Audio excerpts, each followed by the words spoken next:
Well, here we are. We are back, and everything's turned off. It's super quiet. And we're back from the Vintage Computer Festival East in Wall, New Jersey, which was a blast and absolutely fantastic and exhausting and wonderful and lots of people. So I had a good time because we got to hang out with a lot of Unix geeks and general kind of vintage computer geeks, and a whole lot of people got to experience the first-hand physicality of the teletype with smells and oil and noise and all that. So now it's time to reset a little bit. I've pretty much oiled the machine. There's two cameras here, so you can see one's like a top view. But I'll pick this camera up and show you. I didn't want to put the lid back on until we turn the machine back and get some action going, because that is kind of fun. Considering that taking the lid off is, it's a bit of work. You don't want to do it unless you need to. And then when you do, you've got to be prepared to clean the machine. So I think I should turn it on. It's really not wired up yet, actually. Maybe I should do that first. And I guess, yeah, the wiring it up piece. Yeah, let's talk about the wiring it up piece. I'm going to explain this in little bits of detail and hope that I get it right here, because my doc for how to wire it up is really not as good as it should be. And I'll show you what the dock looks like, and then I'll show you what the machine looks like, and then we'll wire it up. That way, we'll see what the dock improvements need to be. So here, let's have a look. Can I find a browser window? How about that one?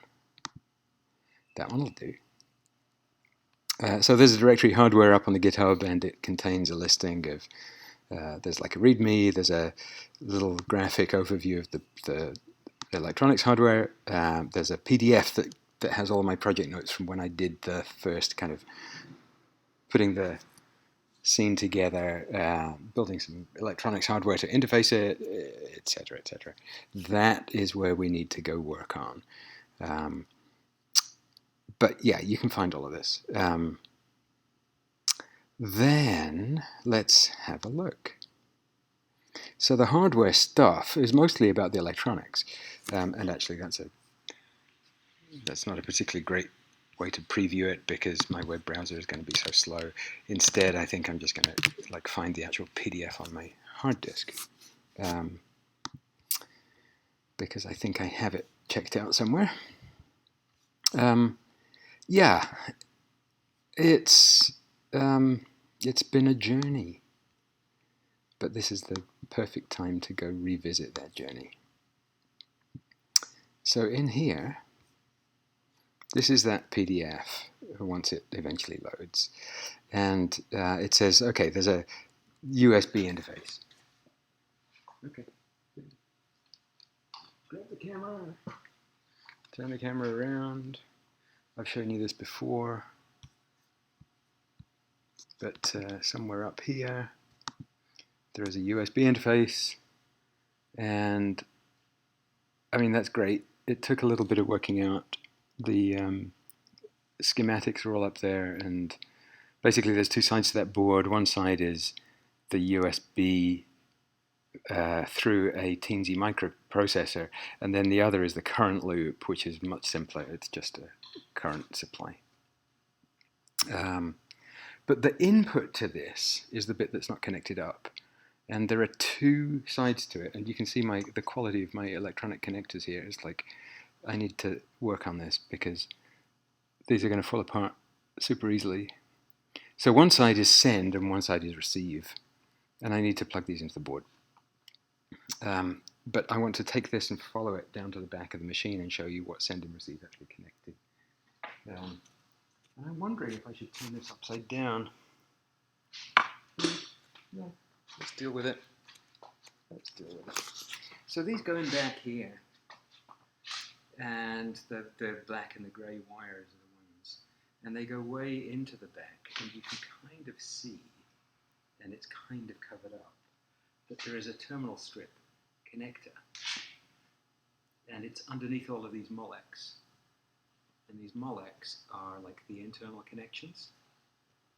So there's a bunch of connectors on here that follow down to somewhere or other, to one of the units.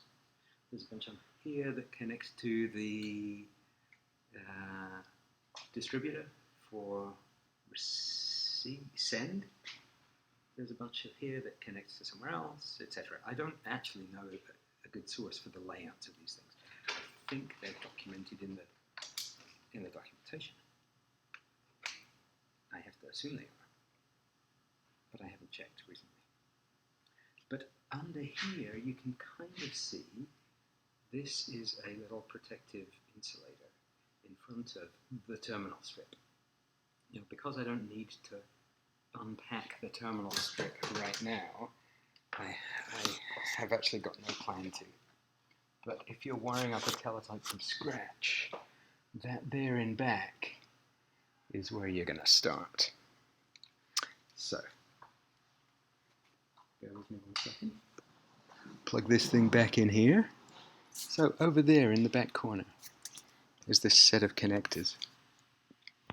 There's actually not a bad piece of illustrative picture that I have somewhere that I'll drag out that shows some of this. If I can find my pictures. Here's the one.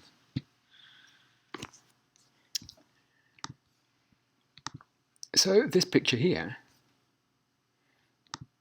shows the terminal strip. So that terminal strip is hidden because it's behind this little insulator. But essentially we've got 3 and 4, which are the teletype send. And then we have 6 and 7 that are the teletype receive. And so yeah, 3 and 4 are when the teletype is you're connecting from the keyboard or from the tape reader. Then it's going to send a current signal out through the teletype send. So this bottom half of the machine. And then the 6 and 7 are the teletype receive. And you've got a plus and minus signal on those. The send is non-polar, which means that basically this is entirely mechanical. The signal goes out here, goes out to the distributor. The distributor is this thing here that spins around. This here, and it spins around and makes a rotating connection onto each of the 8 wires that come out the back of the keyboard. The keyboard wires like this, and they go in this punch out. So that's send, and it's non-polar because it's really just switches. Whereas receive, on the other hand, is polar because receive goes into this little circuit board. It's the only piece of actual electronics on the machine. It has a transistor and a resistor. It's not very high tech. It's actually pretty low tech. And actually there is a power transistor here as well in a little protective case on a heatsink. This basically is the receive circuit for the teletype, and it comes in here, and if there's a 20 milliamp loop with some current on it, then it amplifies the signal to drive the solenoids that drive the printer and the print head and the code bars underneath it and all of that. So that's what we're going to do, is turn that on. But to turn it on, I've got to wire the actual wires up. And to wire the actual wires up, I have to consult my pictures because my documentation is so terrible. So let me go back to the pictures. So I'm just rambling to myself while I take you through this because I've forgotten exactly where these two particular connectors here are supposed to plug into the board. If I had like standardized connectors, then it would be much easier to take it apart and put it back together again for shows like that one. Anyway, yeah. So I hope you're having fun here at home. I'm just noodling with this thing, and we're going to go online with it, hopefully, and relive some of the fun of the show, because the VCF show in New Jersey was so much fun, and I have to share all of the fun with you. So, okay, so this is the picture of like the electronics, right? There's a send side, which is the keyboard, and that green thing describes a loop where like there's current flowing, unless the keyboard interrupts it with a signal, right? So if there's a signal, then the keyboard is going to break the loop for each bit, and that's why at the top of my Twitter, you'll see this like heading graphic which describes the current in the loop. Here where it says mark and space, mark is there's current flowing, and the current flowing through the loop is 20 milliamps, and then space is the current has been interrupted, and so there's a space at the start as the distributor spins round. And then there's a mark or a space depending what the bits are, and then there's two stop bits which are connected again. And that's all done through the distributor, and they break the loop. So then there's a piece of electronics that drives like a current around the loop and puts it through a red LED so you can see where it's on, and then drives to the teensy so that we can receive on USB. And then exactly the same below for the receive stuff. For the teletype printer, there's a separate 20 milliamp loop supply and a yellow LED and an interface with an opto-isolator that takes you to the USB. So that's electronics. I'm going to skip forward because the electronics is kind of simple actually. But what I'm looking for here is this picture, because this magic picture tells me where my wires go. Dum-de-dum-de-dum. Let's see. I've got one that is the grey wire that is TTY send, and it's 3 and 4, and so that goes, let's see which one. It doesn't matter which one. It doesn't matter which way round it is, because TTY send is non-polar, conveniently. So let's plug that one in the bottom of the board. And I'm having all sorts of problems actually reaching this thing.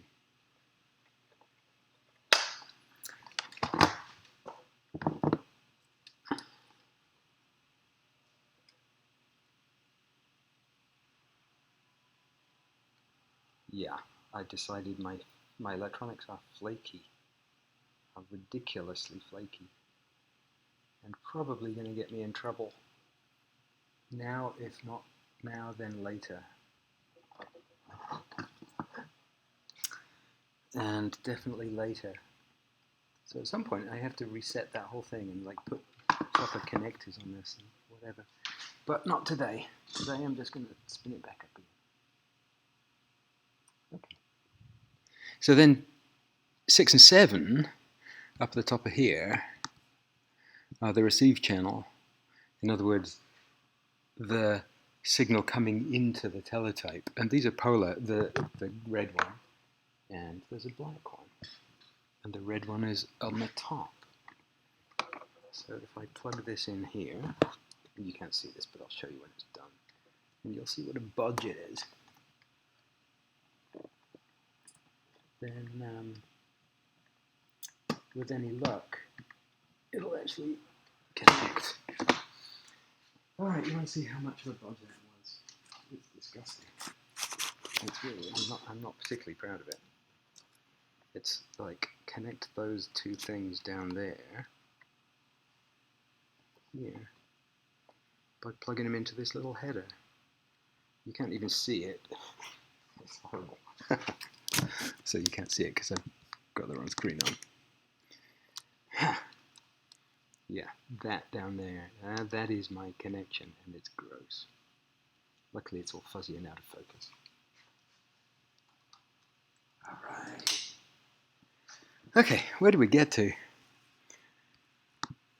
Hi Uzi. Yeah, thank you. Is this RS-232? This is not RS-232. And so normally you'd go from this into RS-232, but this kind of predates RS-232. This is just a current loop. And if I go back to the schematic thing with the picture on it, the thing about a current loop is it can travel for miles, and as long as you have a little bit of voltage on the line. Because the resistance on the line doesn't really make any difference. The speed of the line is slow enough too that it's like 110 baud. So we've got a loop current, and as long as the current is flowing, then all's good. And we mechanically interrupt the current at 110 bits a second to send signals down it. And if the current ever gets interrupted for more than that, then it's a break condition. And that's what the break key here does. The break key here just interrupts the line. Let me show on the keyboard.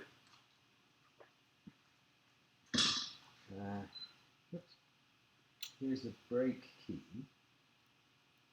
And you see the key, the lines down at the bottom? The break key is moving this one here, which is a special line all of its own. It's not a data line like the others. And when I press the break key, it interrupts, and that's actually the whole signal line. It's like, let's interrupt the serial signal altogether when you press break. And if you hold it down, it means that the loop is going to stop flowing, and then the computer at the other end says, oh, I've been interrupted.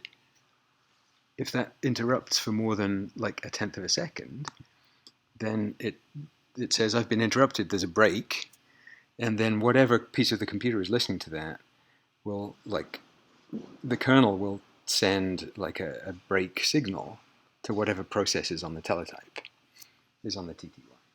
So break literally means break. It's not like a control character like Control C or something like that. Break is actually a break in the line. So anyway, back to current loop versus 232. RS-232 is a voltage thing, and it was around, I think, developed maybe in the 70s. I'm not sure. I'm not sure if it's older, but this is not RS-232. It predates it. And then most people connecting these to like computers in the 70s would actually have a current loop to RS-232 converter. And you can still buy them, but they're a bit expensive. The demand is not very high. So the problem with RS-232 from my point of view is it uses slightly weird voltages. It's from 1960. Oh, right, awesome. Yeah. And this machine is from 63. The original versions were produced in 63. So it is the right kind of era. But current loop predates all of that because current loop is basically the same as the telegraph. It's like it goes back to the 1860s. Yeah, exactly. I skipped the RS-232 middleman because I didn't need to deal with plus 12 and minus 5 voltages that RS-232 deals with. So my circuit really just converts this into, here's the loop, to teensy. It says, let's take the loop, let's use a photodiode opto-isolator and convert it to 3.3 volt level, or TTL. So it's like a simple little isolation circuit. And then the driver on the other side to drive the loop for the send says teensy is going to light a diode on an upside isolator, and this is going to drive a constant current through the loop, or it's going to switch the loop on and off. So yeah, these then go to the teensy, and then the teensy microprocessor, this little microcontroller thing with bodged wires everywhere, the teensy deals with like converting that to USB. So yeah, doesn't it look wonderful? My super neat construction with my ridiculously bad connection hardware, which I just totally need to do over. Anyway, I think I'm connected. I think the next step after you're connected is plug it in. And the next step after that is turn it on.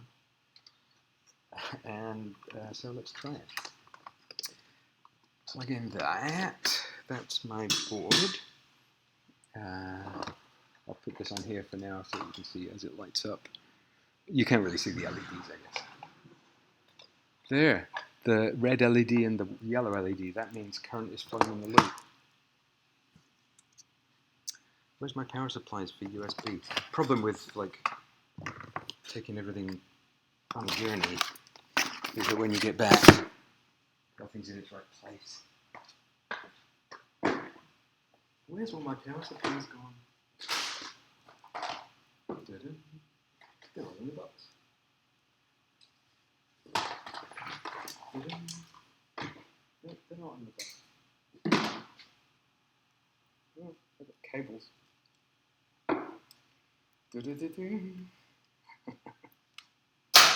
Alright, we want some noise in here too. The curtain-y thing that I'm holding up here is mostly to protect from oil fling. Because I put lots of oil on this thing, so it is guaranteed to fling. Now, should I turn it in just yet? Let's plug it in and turn it on in a minute when I have all the electronics wired up. What else do I need? Power. I need USB power supply.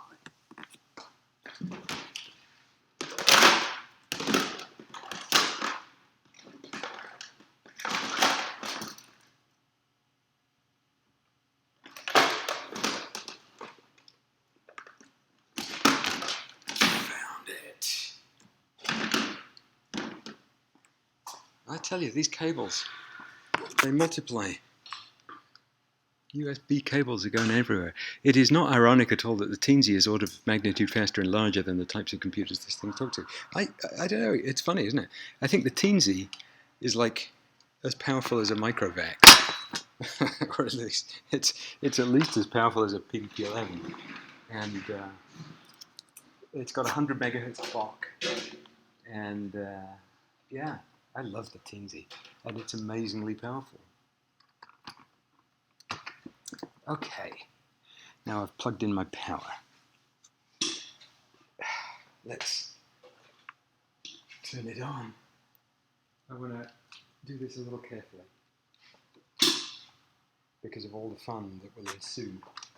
So I'm going to reach over here and turn it on and hope that the camera doesn't get spattered. T is an ARM or a AVR. This is a...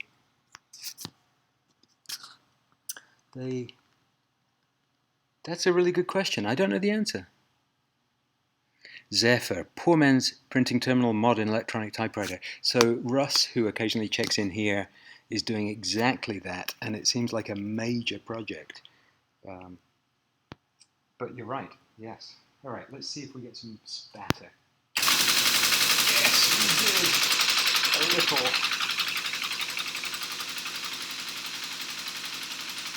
Oh no. Why is it tickling?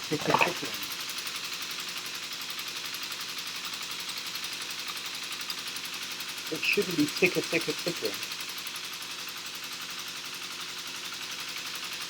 What's that happening? Right, you can see it's jumping. And you can see basically all of the clutches are running. Right? I mean,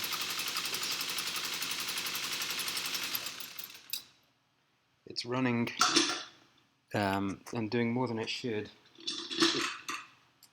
So let's figure out why it's doing more than it should.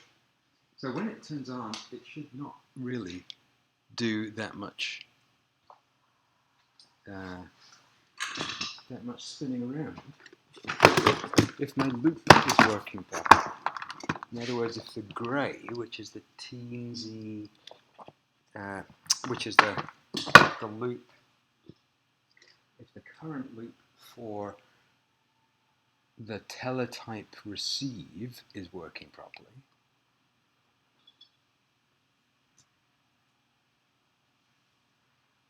oh, did I plug in the power for it? I did. Yeah. If the current loop for the teletype receive is working properly, then there should be no chattering. So let's figure that out. Okay. Work out some other mechanics of like plugging everything into the electrics here too. Now,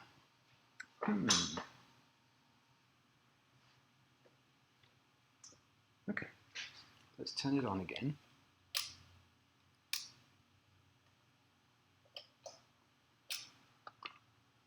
And let's put it on. I've got the switch here.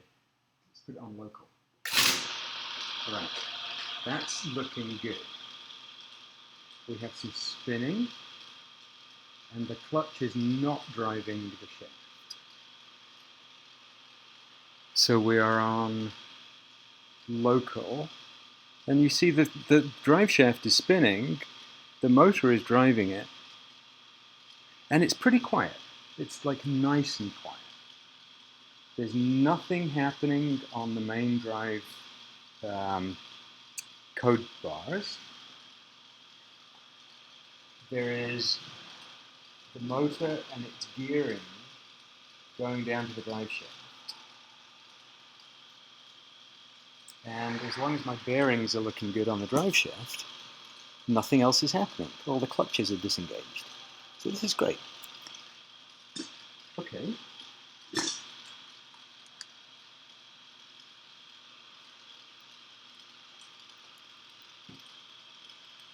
Oh, it's nice and quiet.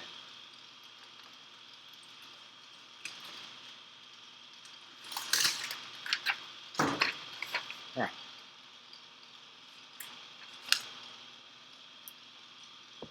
Little piece of paper.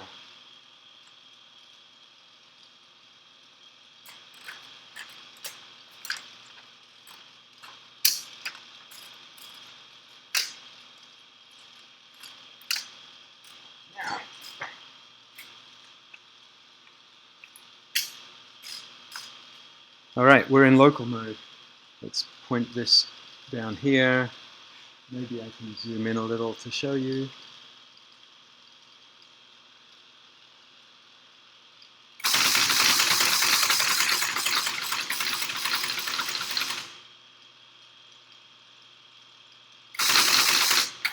Well, I can't spell. Can we type in local mode? Of course we can. And actually, there's not even any delay for echo, which is really nice. As soon as I hit the key, it prints. Chug, chug, chug, chug, chug. And then if I hit the return, then we're at the carriage return, and we didn't switch lines. So carriage return just sends a carriage return.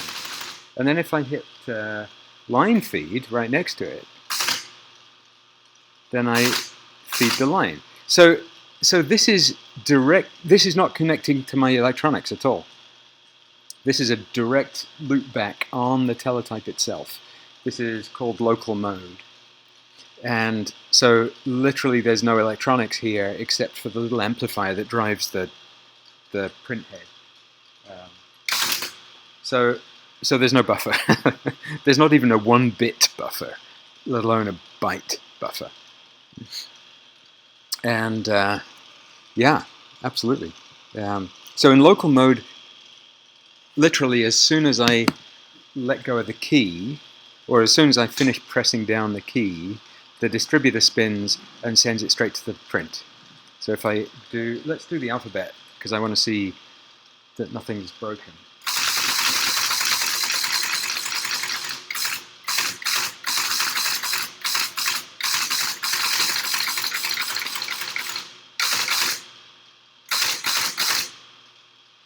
And some shift characters.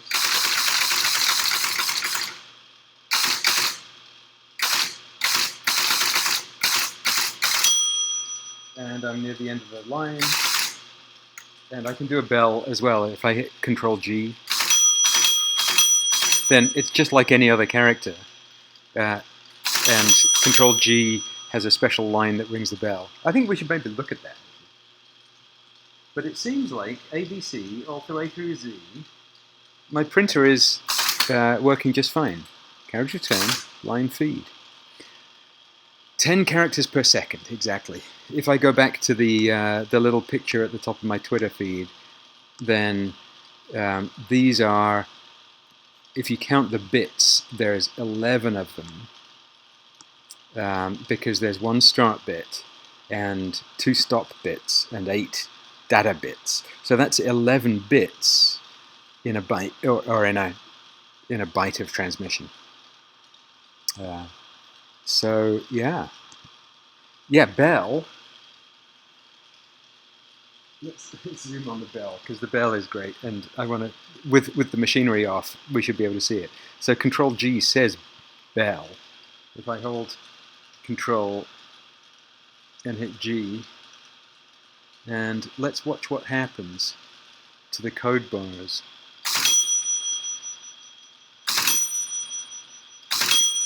And I don't know if you can see that. There's like the top 3 of these raise, and the bottom 3 don't, or the bottom 5 don't. And then it rings the bell. And can you see the bell ringer? Now,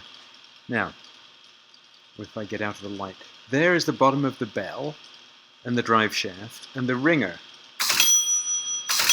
And you can see it actually hit the bell. And you can kind of see that there's a clutch to the left of the bell on the drive shaft. That clutch, when it rotates, that's the byte getting read. Or, yeah, getting read. So how is the bell triggered? Well, there, sprung underneath it, is a little thing that lifts it. And that is connected through under here somewhere to a bell circuit. Let's see. You don't need the drive shaft. You want to see the bell. Let's see if I can find what's triggering the bell.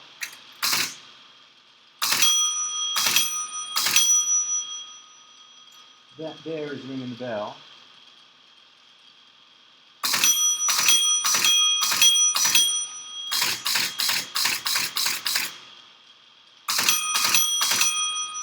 And I think that thing is actually driven by one of the vertical shafts that goes along here. This is my primitive understanding of this thing, is that the code bars lift, and there's a set of bars in the other direction that trigger some of these control actions, like the Control G for the bell, and the line feed and the count return. but I think we can kind of explore that. I'm going to hit return and see what moves.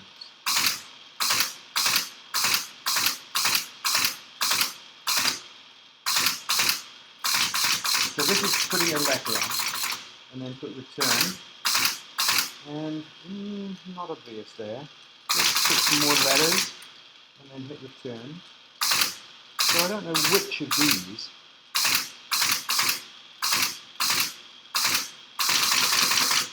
So this one in the corner is triggering basically for everything. So here's a letter, it's printed. Now this one in the other corner. Oops, wrong one. There's nothing moving here except for the drive shaft. But when I hit return, pokey thing, this thing here jumps up and down when I hit return. So that one there is driving the carriage return. And what it's actually doing is, this thing is on a spring. Let's check. You can see the string. And it ratchets out all the way. And can we hit return and see something happen? Maybe we can. You see that little diagonally thing in the corner? Here's me printing. And then, let's see, where's the thing? There's a bit of a latchy thing here. Now if I hit return, bzzz, you see that? That little corner latch, which is the ratchet, is moving around as we move the carriage forward. So it's going round and round. Then when we hit return, it just unlatches it and spins it all the way back, and spins it back to the beginning of the carriage.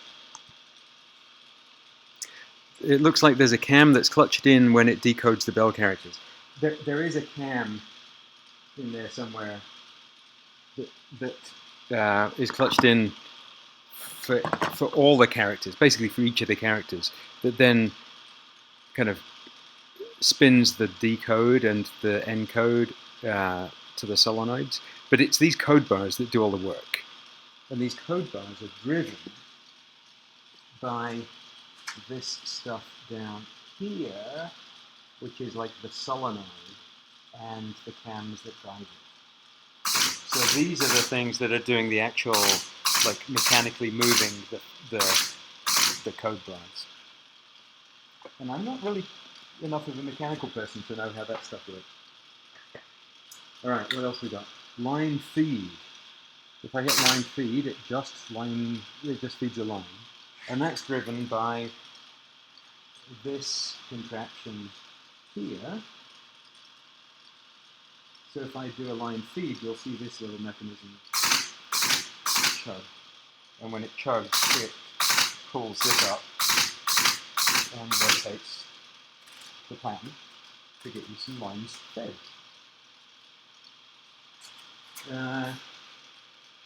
Let's see, what else? You can see a little bit of splatter on the motor. That's okay, I'm going to turn off and dry up. I think it's a good sign. There's a motor run capacitor, there's a fan, then this is that set of cams, and down here on the far end there's a set of like timing adjustments. So you can use these adjustments to figure out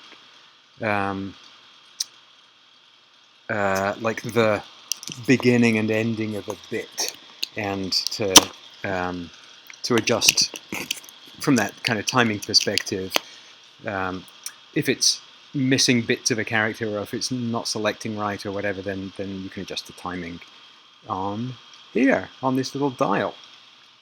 This nice little dial here has a little indicator that shows you can kind of advance the timing. So it's kind of like a motorbike or a car or something. What next? Yeah, the tape punch. There's the tape punch mechanism. Now from here we can see the pins in front of the punch. And these pins are driven by a mechanical linkage to those code bars. So the code bars that drive everything, that go right through the bottom of the machine, that are driven by this solenoid that's hidden inside of there. Those code bars also physically drive the tape punch. And so that's why if I turn on the punch, it'll just turn it on and it'll punch exactly what is printing on the print mechanism. Oh yeah, the other thing. Let's go print some stuff, right? That's nice. Very good. Let's go to the end. We hit the bell. Now, this thing here is the carriage dash pot, and there is a little like receptacle for it to fly into. So when I hit carriage return, it's gonna zap all the way back here and thunk into that thing and land in there. And if it's nicely balanced enough, then there's no noise when it hits the carriage return. It's like super quiet. And there's a little adjuster at the back here that lets you adjust. There's a little bleed hole in the back of this thing, so you can let lots of air out when the carriage returns, or you can let hardly any out, and that'll make it land with more damping. And then, so for example, if it doesn't quite return to 0, then it might be that it's overdamped. Or if it returns too hard and makes a crashy sound, then it's underdamped.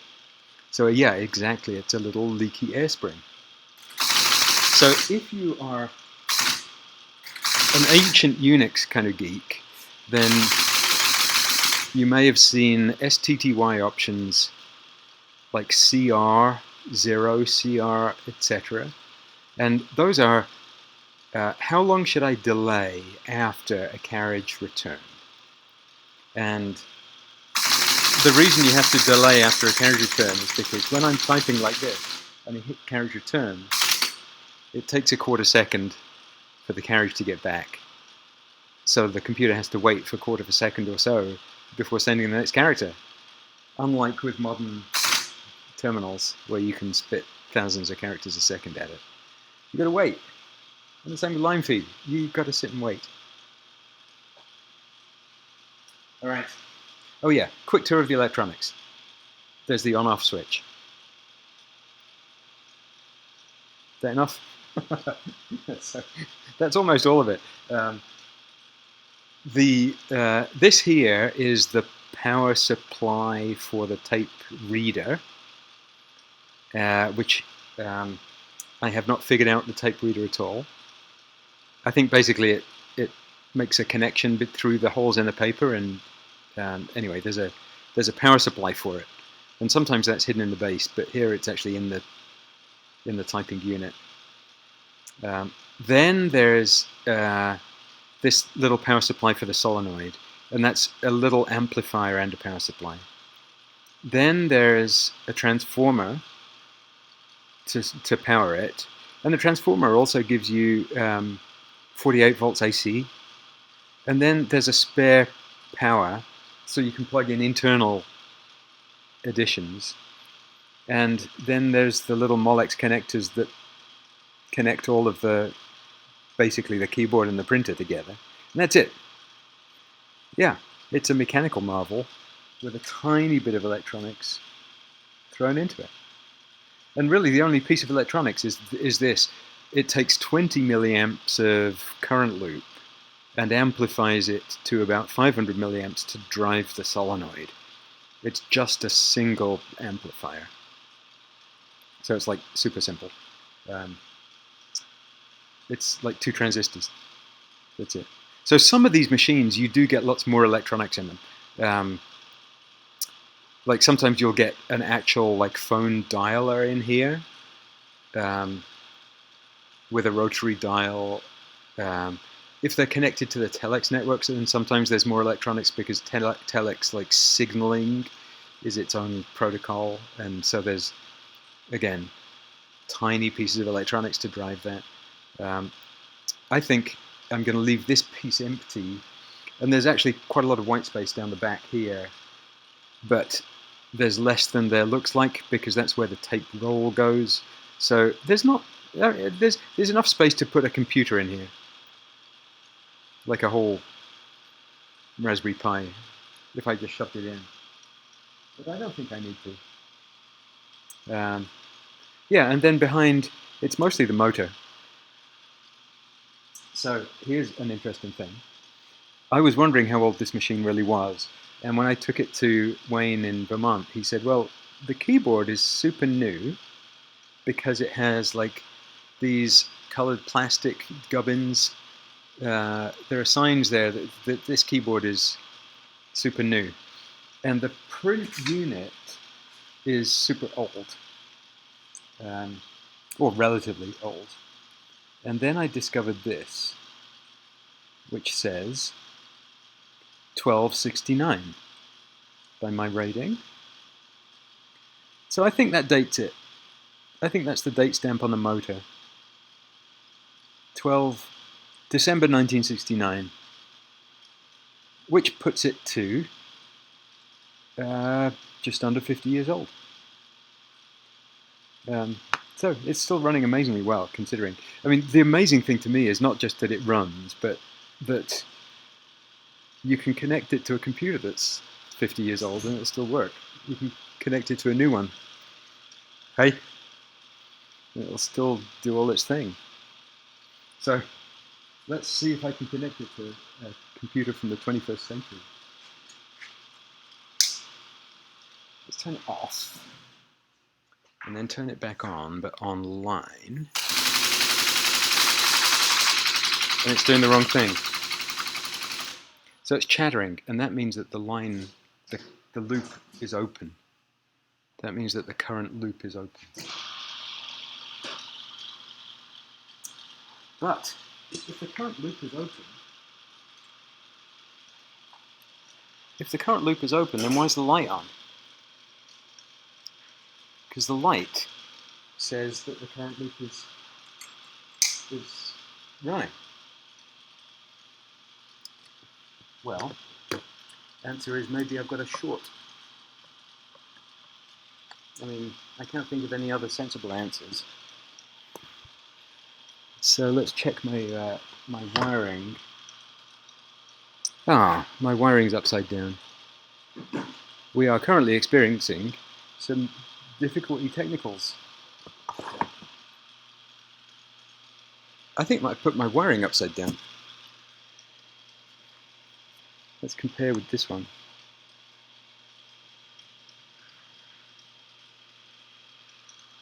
All right. I also have a photograph here somewhere.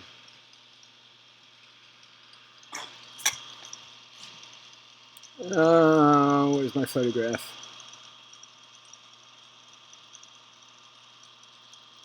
Sure enough, I put my wires in upside down. Okay, I better unplug. Do I need to turn it off? No, not really.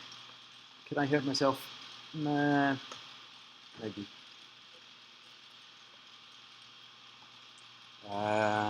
Don't do this at home, folks.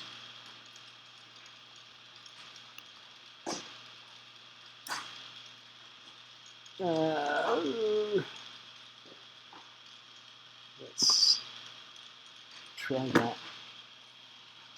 Turn it off. Turn it on. Oh no, it's still chattering. Oh crap.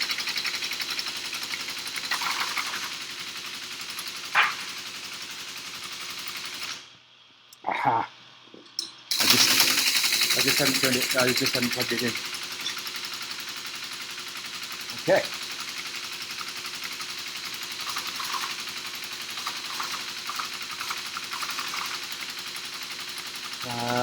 Okay.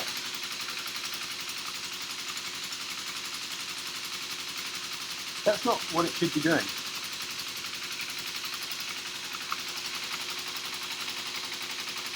That's not really what it should be doing. But let's see. Now, back in my thing here. Oh, yeah.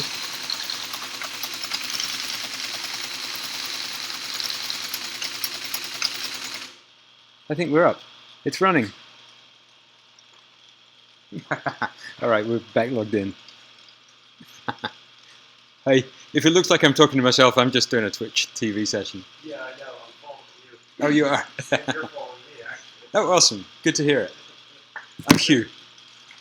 Matt. Yeah. Yes. Good to see you, Matt. Yeah.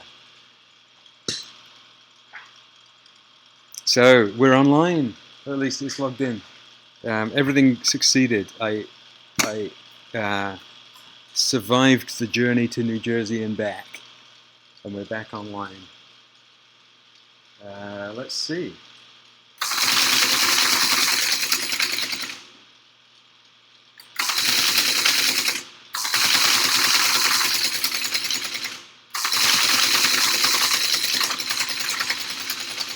Let's see if we're on the internet. Hey, we're on.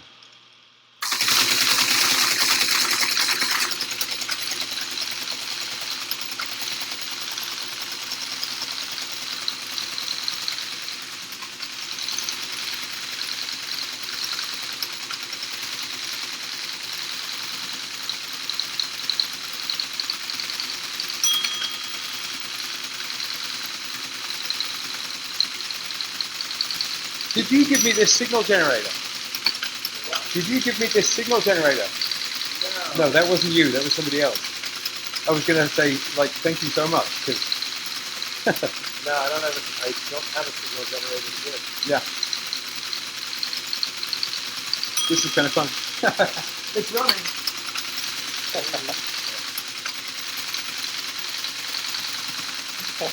It's like... It's going to run out of paper.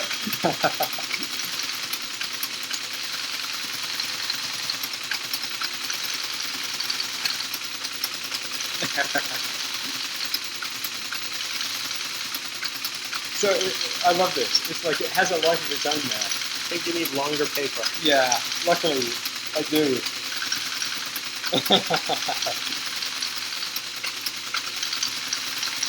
I got to take this camera and like show some of what it actually looks like at the back here. Just this whole thing now is just extraordinary. It's flattering away. And it's like, yeah, here we are.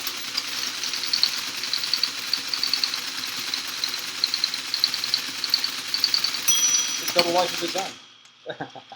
All right, we're online. You will read it. So there we are, mechanical marvel. Yeah. Do you think I should put the lid on? The only downside is, like, there's a super thing here that says caution high voltage. So you don't want to touch that. And also, the motor, I got to clean now because it's got oil spatter. I put as much oil as I could get away with, and then now it's spattered. It's too bad you don't have a clear case. It is. If we only had a laser cutter. Anybody have a design for a laser cut teletype case? That would be awesome. So what are you up to, Matt? It's going to be a couple of us working on a piece of fire art. Oh, later. Wow. Well, that sounds cool. I'm just going to keep oiling my teletype and then, now that it's kind of working. I'm glad I finally caught you. Yeah. So I think, yeah, I do need longer paper, right? But I can't put the long paper in without the lid on because that keeps it from falling into the yeah, like the case has this like mount for it, and yeah, and the same with punch tape. I could put a little piece of punch tape in just to show how it works, but I can't really. Like, it doesn't feed right without the case. Yeah. So I think it's worth doing a bit more with the lid off, just because it's so much fun, and because it's such an effort to take the lid off. You've got to unscrew the back, you've got to take the thing off Seal here, you've got to tabs. unbolt the thing. It's like, it's a real production. But where's my tape stuck? Yeah. So this tape stuck, this is, somebody asked at the show, they said, do you have fan-fold paper tape? And sure enough, I have fan-fold paper tape. And this is not designed for the Teletype at all, it's designed for a deck mini. Because they used to have like a front-loading, like you put the tape like this, and it would just pull it. So on the deck, like PDP 8 or PDP 11, they had front-loading paper tape carousels, and they put this stuff in. But this is nice, I think, for a little demo run. Let's see if it works. Release. Let's see, what am I going to do with tape? Oh no! I'm going to bust it as well.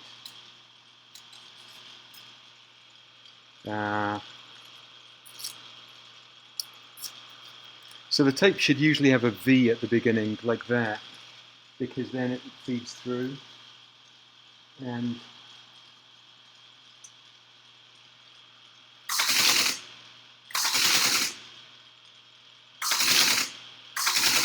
yeah, there we got it fed through.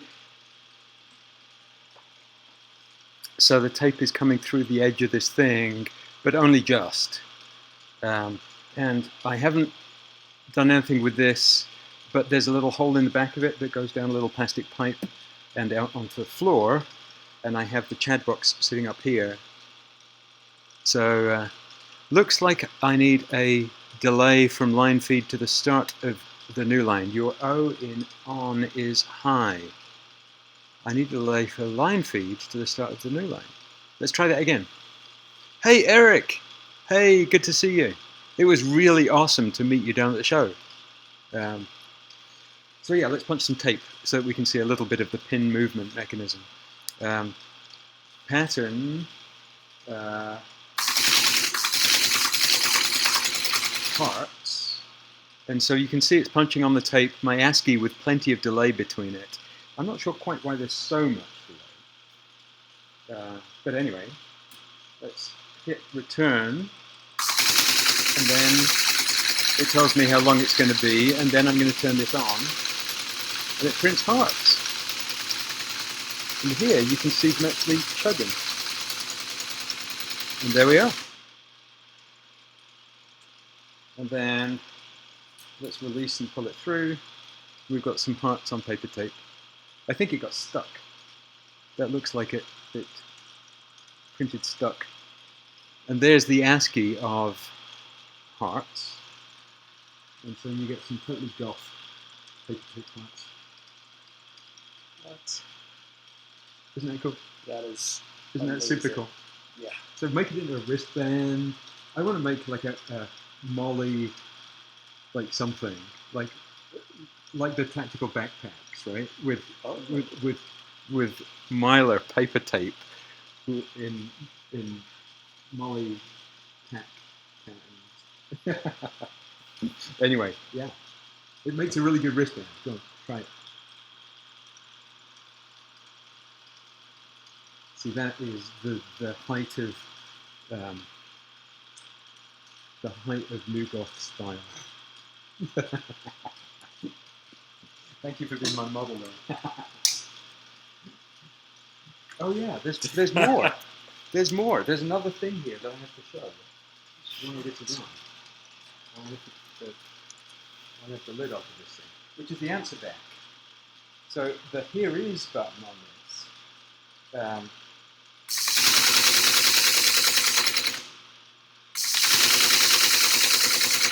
Here is like you're getting extra nulls inserted when you type on the keyboard, but it works fine from the TC. Yeah, I know. And I'm not sure where those nulls are coming from. I think it's actually off the software on the computer that's like echoing nulls on it. I don't know.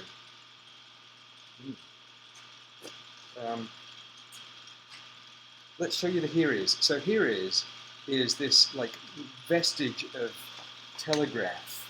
So if you had two of these machines and no computer, then what you would do is connect the keyboard of one down through the wire across half the country to the printer on the other. Oh. And then you'd have the rest of the wire return through the keyboard of the other one, just one wire, right? Just one pair of wires. Yeah. And the current return would come down here onto the printer of this one, right? So then you've got a current looping, half duplex, you can only print one thing at a time. And you'd hold the key down, and it would print it would send the signal, and it would come out on the other printer.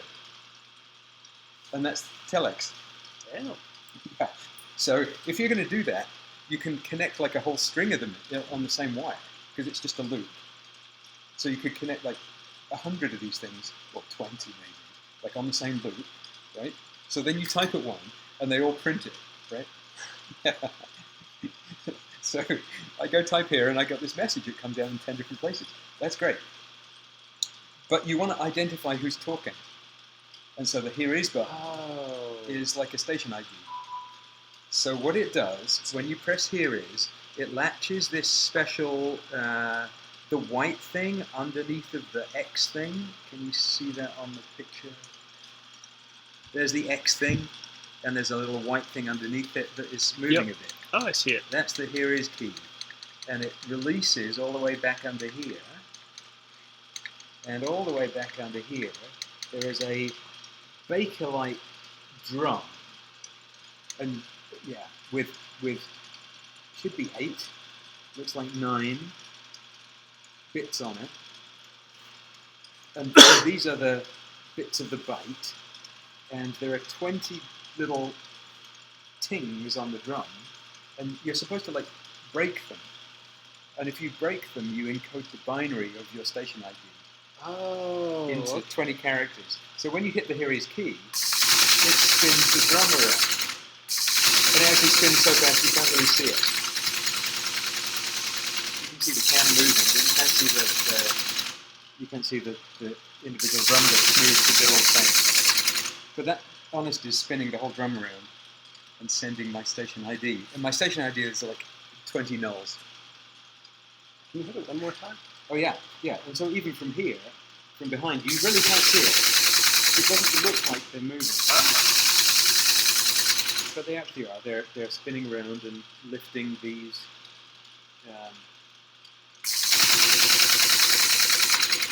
connections, or they would be lifting these connections if they were like connected rather. So that is the here is. Very faintly see it move. Yeah. That's the answer back mechanism. Now from here you can also see this, the distributor wheel. It's really hard to get the right angle because the power supply is in the way. That is the thing that spins to turn 8 bits of parallel data into a serial on-off on the line. It's like a distributor on a car engine. Oh. It just spins around and makes the connection, or breaks the connection for the 8 bits as it goes round. And so that is this parallel to serial UART. Right? So there we are. The marvelous mechanics. Hey. So yeah, we're just playing with this contraption. All right. What next? I've shown you all the mechanics. Russ, been busy in the basement. Missed the first part of the show. And if I show him this? Oh, it's yours. Take it. Russ, been busy in the basement with your wheel writer, I hope. Chugga, chugga, chugga, ding. Awesome. Yeah, so I want to recap the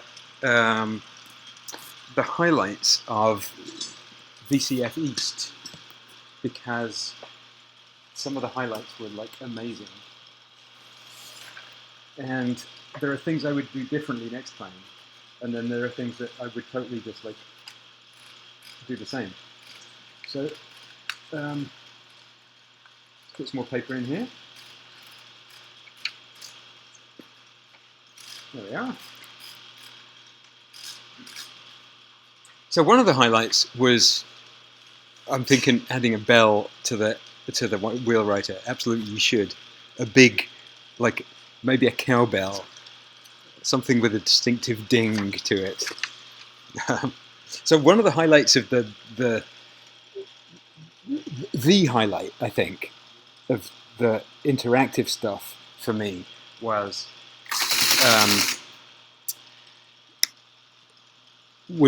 we set up this machine connected, telnetted into like an old Unix machine to RX box, and we had somebody else with needs more cowbell. We had somebody else logged in with a VT102 to the same box, and then we had there was a fairly young kid sat down at this, and we turned on write. So anything that I typed on the VT102 came out on here, and anything that he typed on the Teletype came out on my screen, and we just chatted. And we were using totally 70s social media with a Teletype and a VT102 and write on Unix, and it was mind-blowingly wonderful. So that's one thing. The other thing is, in here I have like a file. I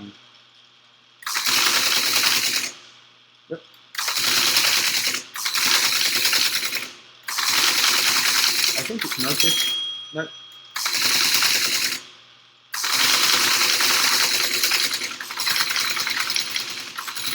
Yeah, I have this thing called Notice. You can really see it very well. Let's zoom in a little.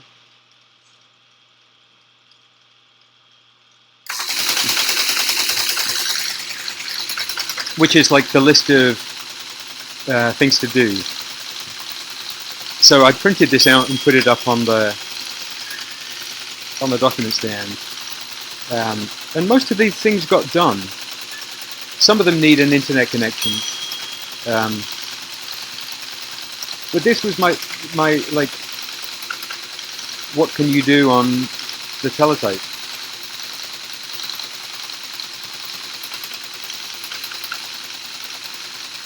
Ooh, that's interesting.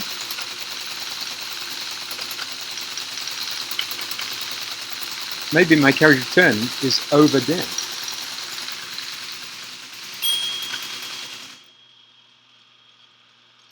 So we did pattern skulls just now, so that was cool. We did pattern hearts. Pattern skulls is even best.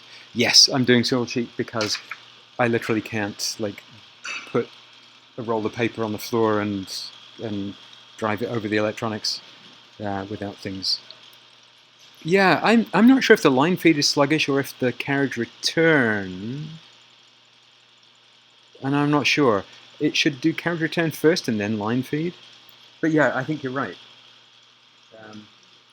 Let's see what else happens. Yeah, so as another piece of thing to do, I want to recap some of these. We've done pattern hearts, which was fun.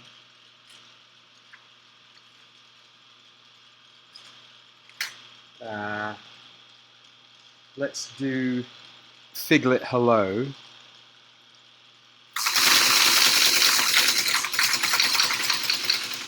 And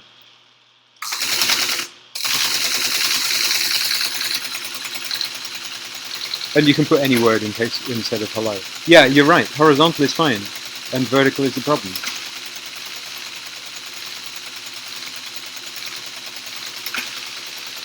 Now I can hear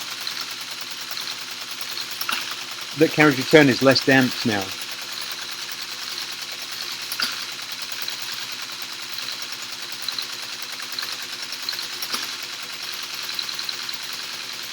It's funny how you can hear the difference. I'm going to leave it more damped, and if I need to just adjust in software, I'll just adjust it in software. So there is a problem there. The Figlet Hello printed an extra space on the first line. Anyway, that's Figlet.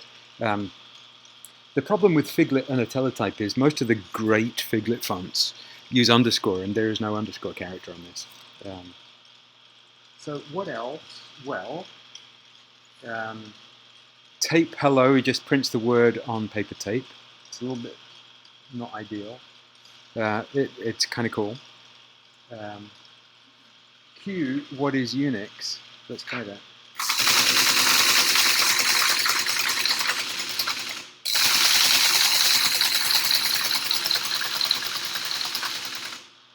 There we are. Wow, that's kind of cool.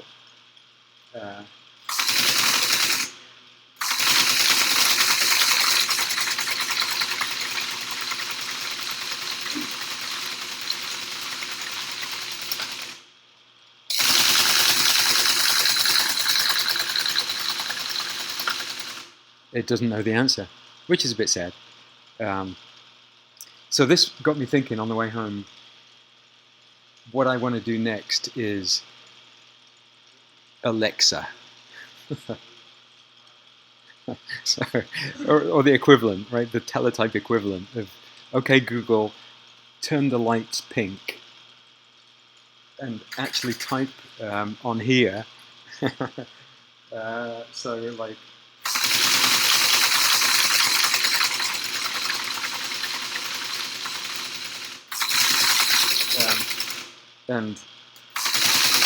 and have it go to a speech synthesizer.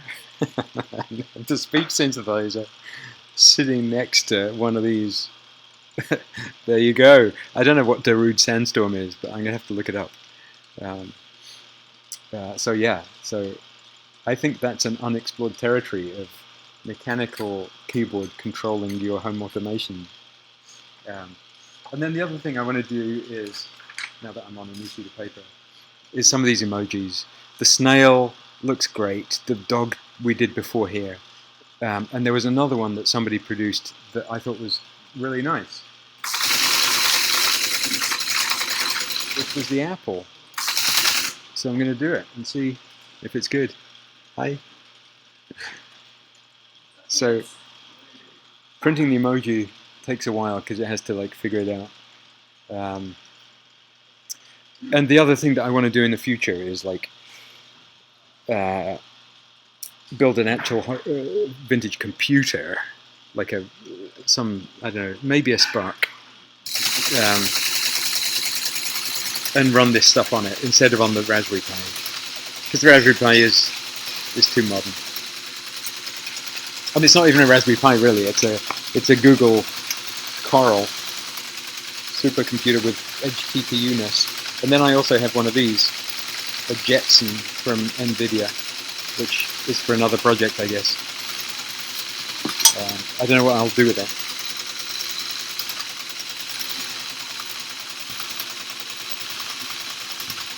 So here we are. I got to put the camera out again because this is just like so much monster goodness. There we are. It's totally a Unix terminal.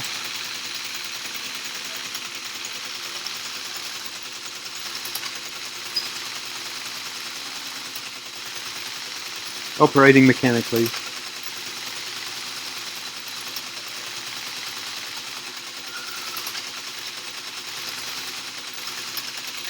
With all of this mechanical stuff going on in back. And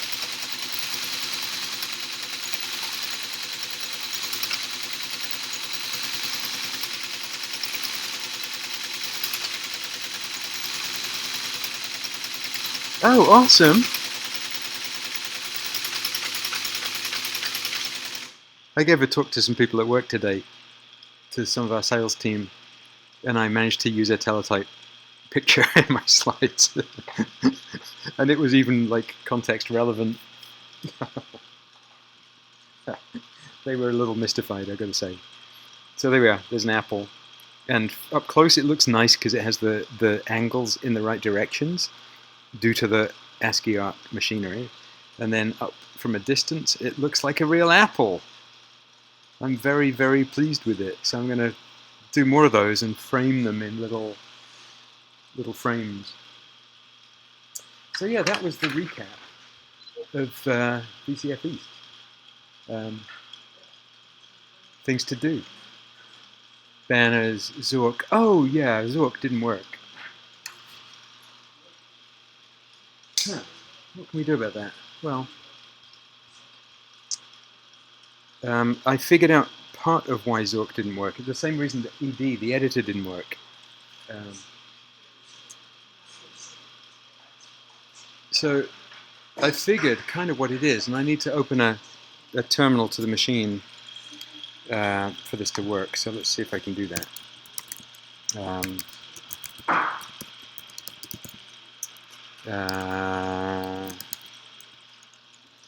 I don't know how to do that. Let me.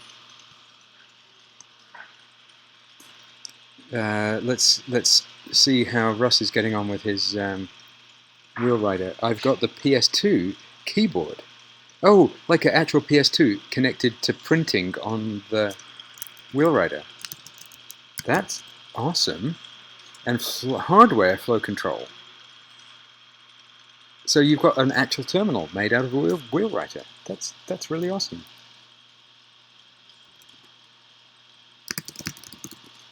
That's really quite amazing. The printer waits for input. What does that even mean?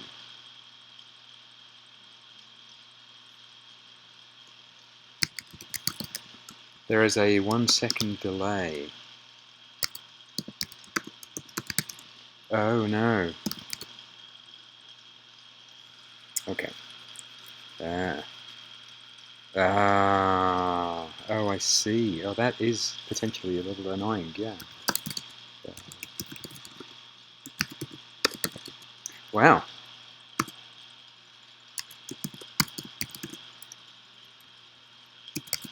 Bear with me, I'm just making some edits to my SSH config file. And then if I have this session here, then there might be an iTerm window. It's a bit big. Doesn't need to be that big. But it lets us SSH into the machine, which is now called std.io. And I am the ASR33 user, and this is me. And then on the teletype is this other user running bash. Okay, I have to stop typing before it starts printing. Need to sort it out, see if I can disable it. Wow, do you think it's got to be like electronics, I hope, and not hardware? Oh, I didn't even realize. This is the deck. Oh, I see. You got both. You got bits of both working. Yeah. Oh, does that mean that it goes forwards and then backwards because it's faster too? Because once you've got electronics in the printer, then you can decide, yeah, it's going to be faster to not hit a carriage return and just print backwards. The teletype can't do that because it doesn't physically have the mechanism. This can only ratchet forwards, and it can't step back in the other direction. It can't do backspace. Yeah. Now, what I realized about this is, and I did this in downtime at the show, I said, okay, STTY-F dev TTY ACM0, STTY-A, right? Let's look at what's on the STTY settings for this terminal, for the teletype terminal. And it has all this stuff. Okay, that's great. When I go into, like, the line editor,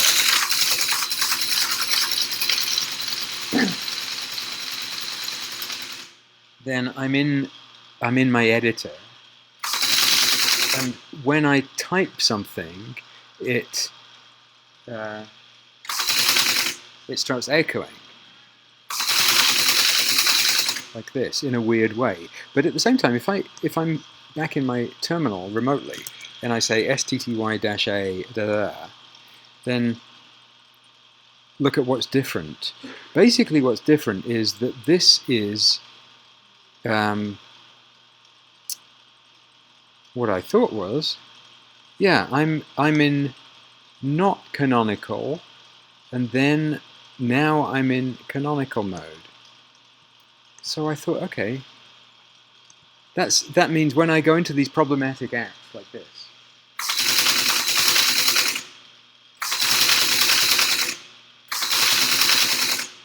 that cause this kind of thing. The big difference is whether I'm in raw or cooked terminal input mode, I think.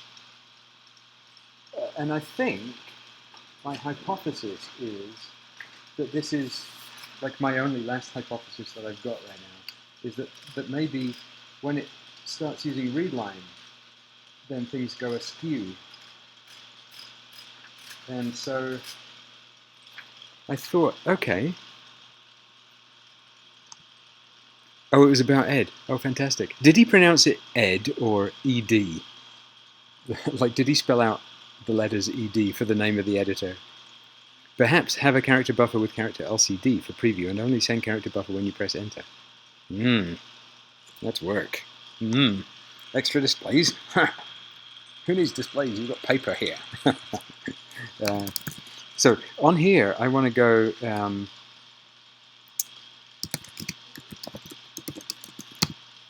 I think ASCII input RC. Yeah. Look at all of that. Input RC has got all this bizarro stuff in it. QED as well as ED. So input RC is all the like wacko stuff for readline. And I think maybe my input RC settings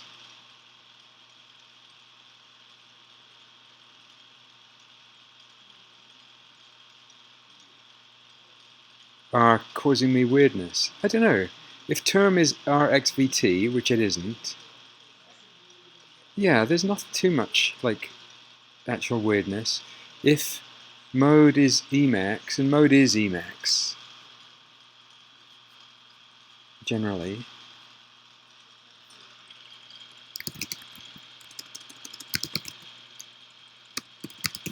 So, so let's see. Let's go in ASCII.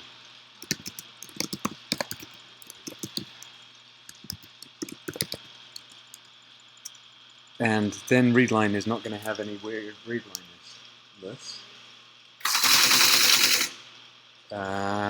Oh, yeah. I'm also on terminal type DOM right now. But I don't have any weird echoiness thing. QED is a multi-buffer line editor. I've heard of it. I've never used it. I didn't know what it was. But it sounds interesting. Is this on YouTube, or what was this Rob Pike thing? Send us a link, because that sounds really fascinating.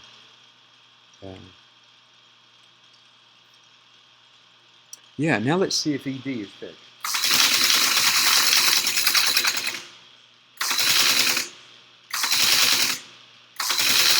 And it totally isn't.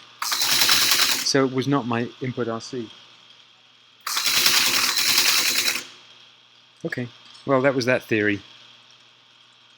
I thought I could fix my editing issues with input RC, and I clearly can't. So, oh well. Back to the drawing board. Think of the next hypothesis. I don't have any next hypotheses. All right. Anyway, I think my next step is to actually put the lid back on this thing. Maybe I should do like another final emoji before I do that, because I like running it with the lid off is so much fun, and it's such a mechanical marvel when you do. Is there any pieces of this that I didn't describe yet, apart from bits that I don't understand? I mean, there's the tape reader that I just don't understand.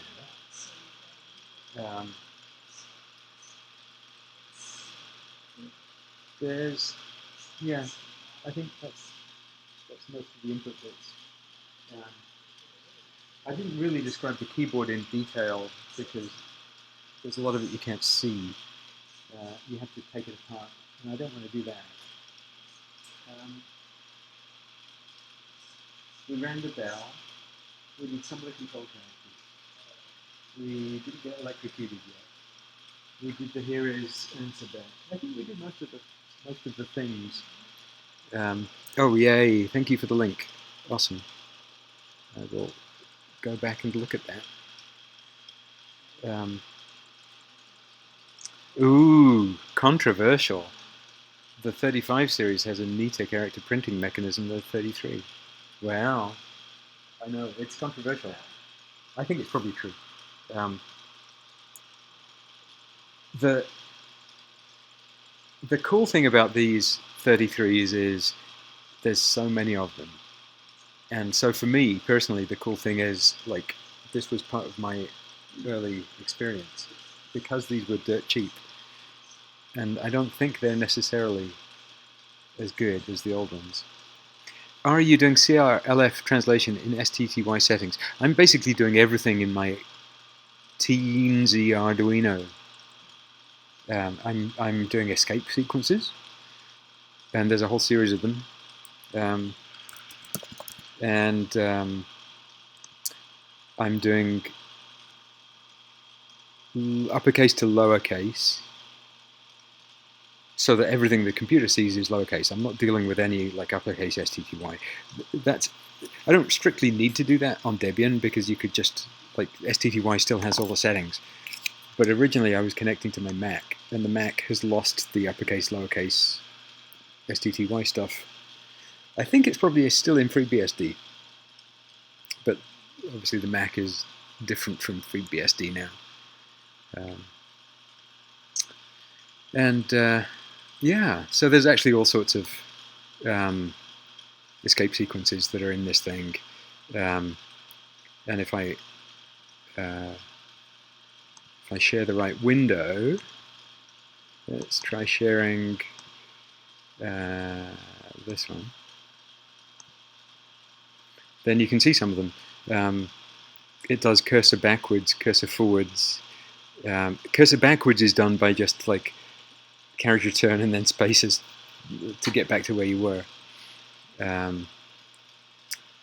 So I've implemented a whole bunch of totally unnecessary ANSI escape sequences, and the ones that I haven't really gotten to are bold. Like, because I don't know how to drive it. Like, what's the application that's going to send bold to the teletype? Unless maybe I have like a Diablo 630 print driver or something. Oh, use the PS2 unused function keys. That's kind of cool. That is kind of cool. Yeah. Anyway, yes. Yeah, so there's all sorts of... Actually, most of this stuff that's in this Arduino thing is not really used anymore. Like I had all of these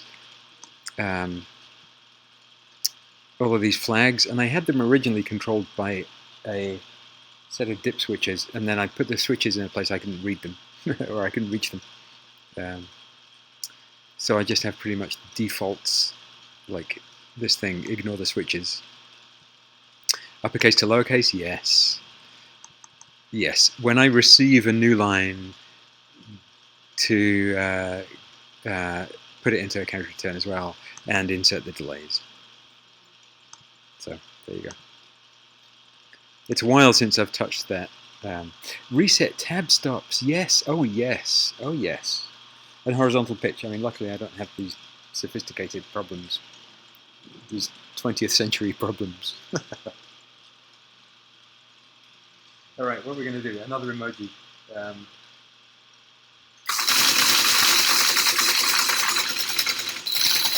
I don't know if there is a happy emoji.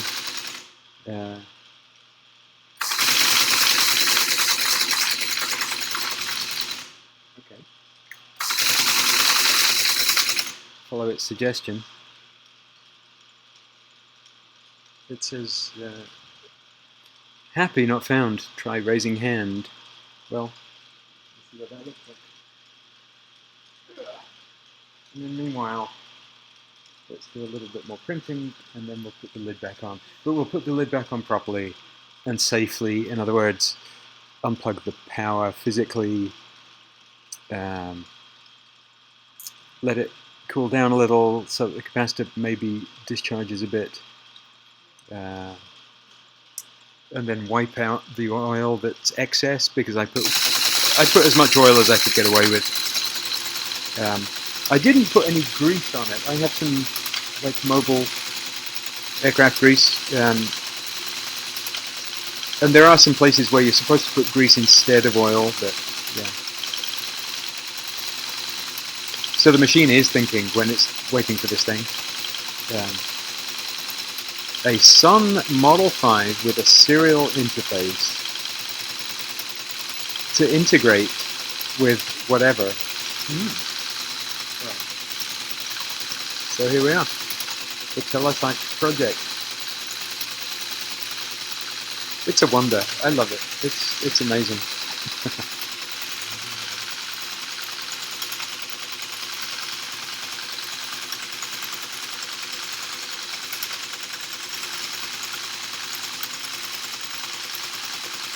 Oh, that's interesting. And punching tape. I didn't need to be punching tape.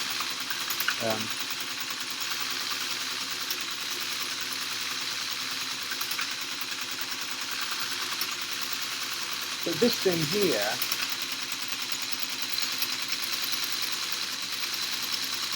that thing there is driving very hard. And then you can see like the actual bits flying through. And this down in the code bars with the bits, I think those are the best things to watch. And my lovely tape ribbon. And oh, it says raising hand. It looks like a heart. Well, I don't know. Or a fist. Or a heart. It's supposed to be happy. I don't know. I like the emoji where you can tell what it is. Anyway. Alright. Let's shut down. Go clean it.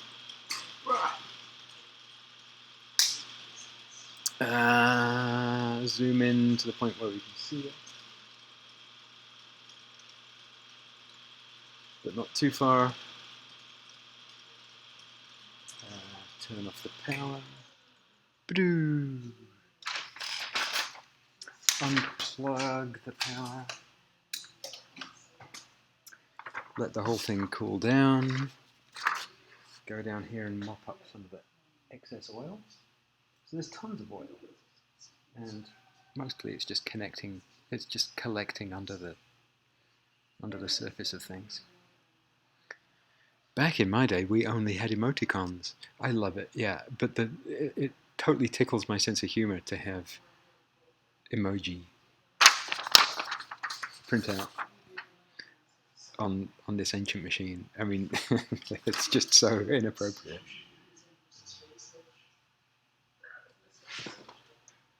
Oh, right, I have to rub down. The motor is covered in spatter, and it's warm too. Right. Then I have to clear the drive bell. So let's clear the drive belt. Because if that gets too oily, it's a bad thing. It'll decompose. And again, that's oily because of spatter, not because I put oil on it.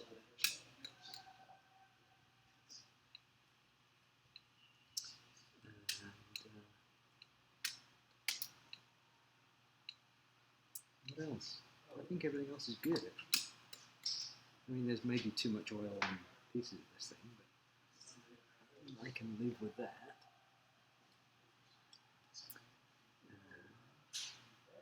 I don't want pieces of cotton to get caught in there. Thank you very much.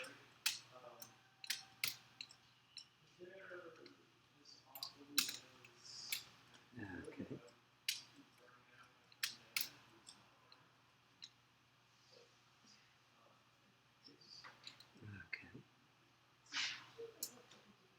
Everything else is clean enough, I think. Let's get the mechanical pieces again.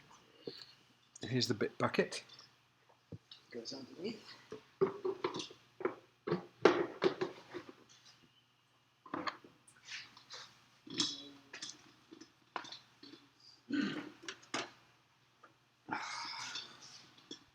Here's the lid. Oops, that was a bad sound.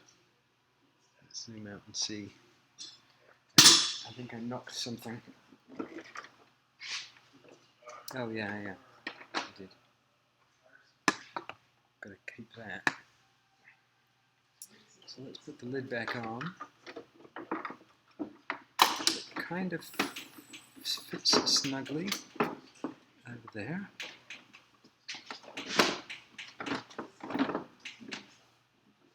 Right, that's okay.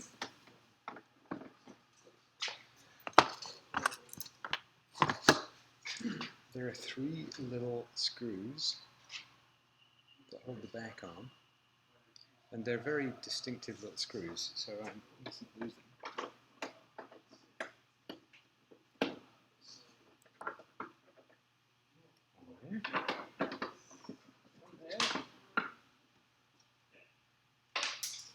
And there's oil spatter on the floor, which is kind of interesting. All right.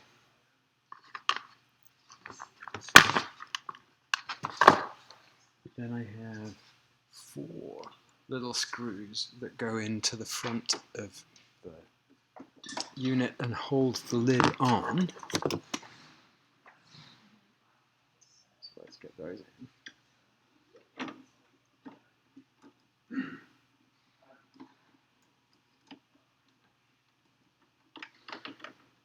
There's one.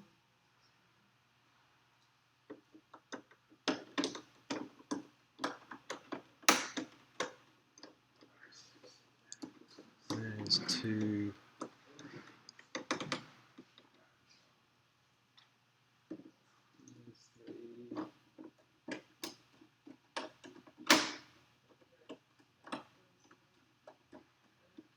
Yeah, this is hard work. I think I've oiled it well enough. It'll stay running for a while. It certainly should do. And we'll see about that hair return line through thing. May need a little bit of juggling. All right, nearly there. I'm going to take this off and get the faceplate, which kind of clips onto here.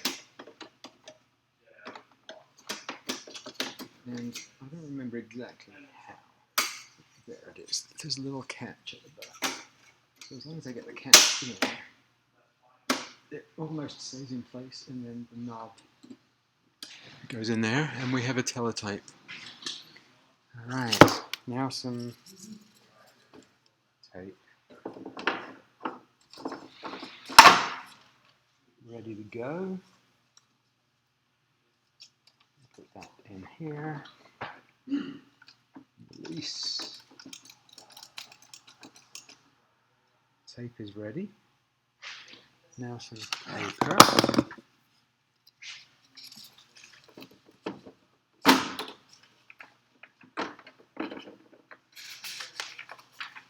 There's my paper.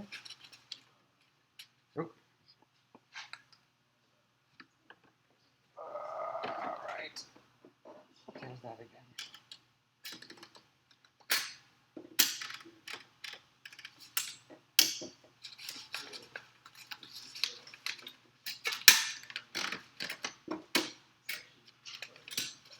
Come on, feed, catch. There we go. Oh, the paper's so thin, it's not really going through the unit very well. I think this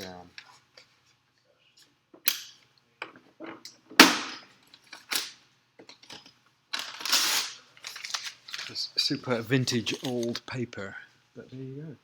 We're up and running. Okay. Let's turn it back on. I think we can get away with turning that thing off. There's the teletype, all ready to go. Clean. Just about beautiful. Let's plug it in.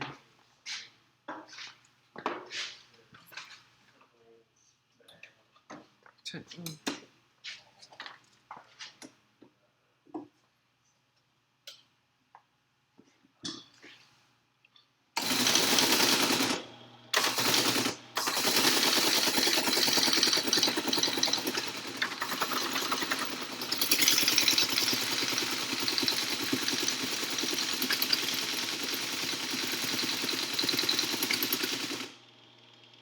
Here we are.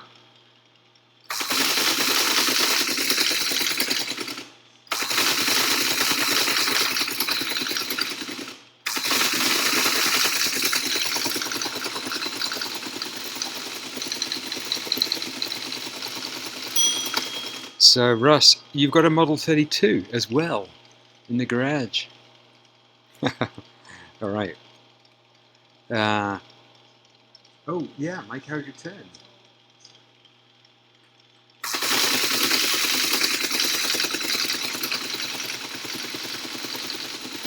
Huh. I need to adjust my carriage return. I think I just need to do it in software. The Model 32, what I would recommend is go chat with Wayne Durkee in Vermont. You can find him on the Green Keys list. Because he has a 32 that he uses with radio teletype, and he used to work on these machines for a living, and he's the guy. Without Wayne's help, this machine here would not be running. So go talk to Wayne. Or to Bill Degnan, who you'll find at various places. He was at VCF. And if you're a Twitch newbie, what happens to the older videos of the ASCII ASI channel? They disappear into the bit bucket. Yeah, I don't know. That's a strange policy to me. I guess like Twitch has gazillions of hours of video every day, so they got to do something. Yeah, they disappear, but I keep backups, and they are watchable at my home. You can just turn them on the TV, and I also have a YouTube channel where I'm putting the backups. I haven't like prepared it to look nice, but at some point I'm going to link to there so that you can see all the old shows, because yeah, they're all around. They're just up on YouTube instead of Twitch. So I will link them. They're not disappeared. All right, signing off. We've got the machine back and running. Hey, Commodore Z, good to see you too. I have so much fun with this machine. It's ridiculous. And going down to the VCF show was like super interactive, and everybody was interested in like the experience of physically sitting in front of one of these and logging onto a Unix box. And it's just such a good thing. Such a fun experience. So thanks to everybody who made that happen. It was really amazing. Thanks for tuning in. We'll see you next time and figure out some more fun things to do. See ya!